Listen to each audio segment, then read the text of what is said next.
Assalamualaikum warahmatullahi wabarakatuh. Alhamdulillah wa syukurillah wa nikmatillah wa la hawla wa la quwata illa billah. Ashhadu an la ilaha illallah wahdahu la syarikalah al-malikul haqqul mubin. Wa ashhadu anna Muhammadar Rasulullah arsalahu rahmatan lil alamin. Qala Allah Ta'ala fil Qur'anil Karim, A'udzu billahi minasy syaithanir rajim. Bismillahirrahmanirrahim. Wa nunazzilu minal Qur'ani ma huwa shifaa'un wa rahmatul lil mu'minin wa la yaziduz zalimina illa khusara. Shadaqallahul azim. Saudara-saudaraku yang insyaallah dimuliakan Allah. Pertama-tama, marilah kita panjatkan puji dan syukur kita kehadirat Allah Subhanahu wa Ta'ala atas segala nikmat yang Allah berikan kepada kita, terutama nikmat iman wal Islam, nikmat kesehatan dan kesempatan yang Allah berikan kepada kita, sehingga di bulan Ramadan ini masih bisa kita melaksanakan ibadah sahur.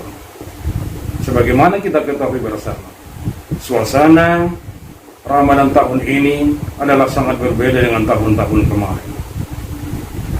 Salawat serta salam tercurah di hari Nabi besar Muhammad sallallahu alaihi wasallam, begitu juga kepada keluarganya, sahabatnya, pengikutnya, dan juga kepada kita semua sebagai umatnya.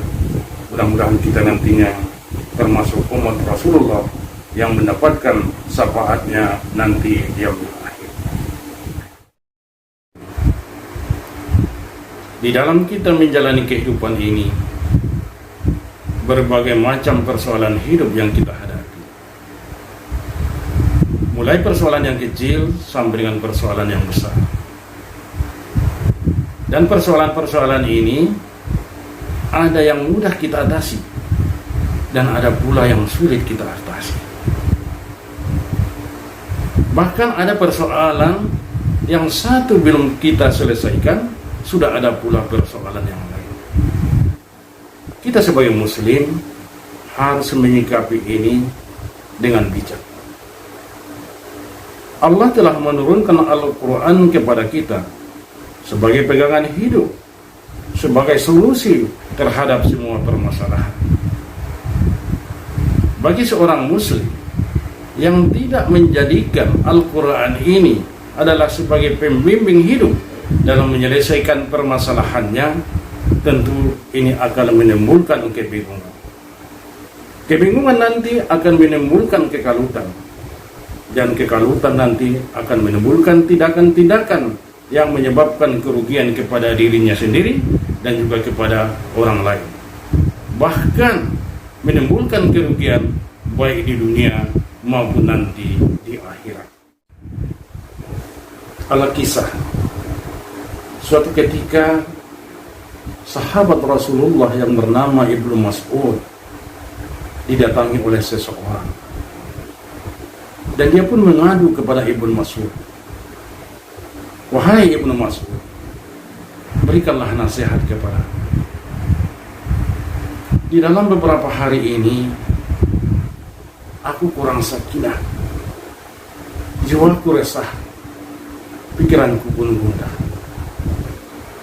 Ini ibarat lagu, makan tak enak, tidur pun tak nyenyak." Mendengar keluhan orang ini, maka Ibnu Mas'ud memberikan nasihat kepadanya. Untuk menyelesaikan persoalanmu ini, untuk mengatasi persoalanmu ini, kamu harus mendatangi 3 tempat.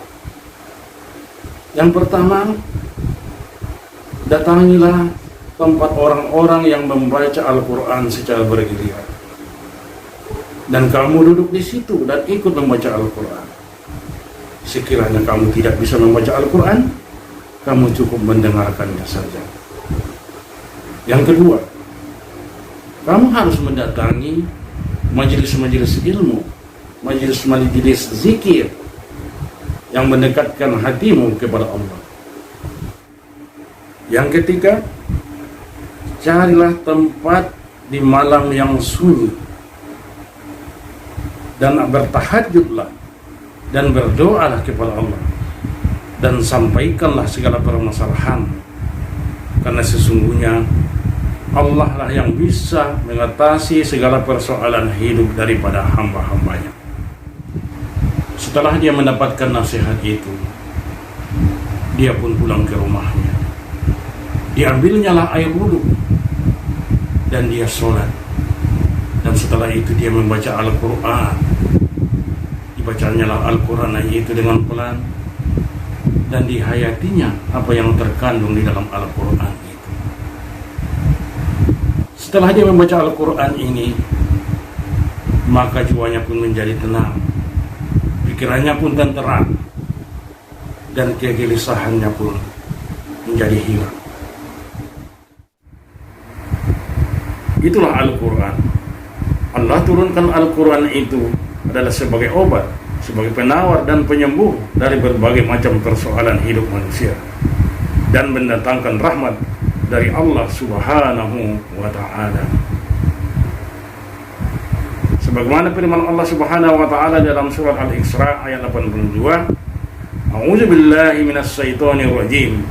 Bismillahirrahmanirrahim. Wa nunazzilu minal Qur'ani ma huwa shifaa'un wa rahmatul lil mu'minin wa la yazidu zalimina illa khusara.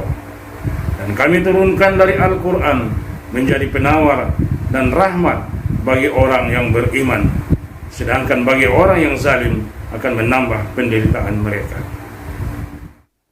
Berkaitan dengan hal ini, dalam suatu hadis yang diriwayatkan Muslim, ditegaskan kepada kaum yang suka berjamaah di tempat-tempat ibadah dan mereka membaca Al-Quran secara bergiliran, maka akan turunlah kepada mereka ketenangan dan limpahan rahmat.